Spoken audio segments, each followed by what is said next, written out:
ஒருவர் 25,000 மதிப்புள்ள துணி துவைக்கும் இயந்திரத்தை வாங்குகிறார்.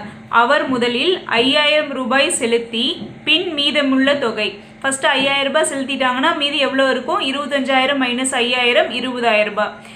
இந்த மீதி தொகையினை 15% தனி வட்டி வீதத்தில் 11 மாதங்கள் கழித்து செலுத்துகிறார் எனில் அவர் இயந்திரத்திற்காக செலுத்திய மொத்த தொகை எவ்வளவு? ஸோ அவர் செலுத்த வேண்டிய மொத்த தொகை அப்படிங்கிறது 5,000 ரூபாய் ப்ளஸ் மீதி இருக்க 20,000 ரூபாய். அந்த 20,000 ரூபாய்க்கான தனி வட்டி. என்னோட மதிப்பு 11 மாதங்கள். இது எப்படி எழுதலாம்னா 11/12.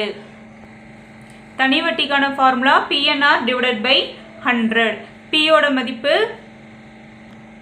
20,000 இன்ட்டு காலம் 11/2. ஆரோட மதிப்பு 15/100. இதோட மதிப்பு 2,750 ரூபாய் வட்டி. இப்போ மொத்தம் எவ்வளோ கிடைக்கும்? இது ரெண்டையும் ஆட் பண்ணோம்னா 27,750 தான் அவர் செலுத்திய மொத்த தொகை. இதுக்கான ஆன்சர் ஆப்ஷன் பி.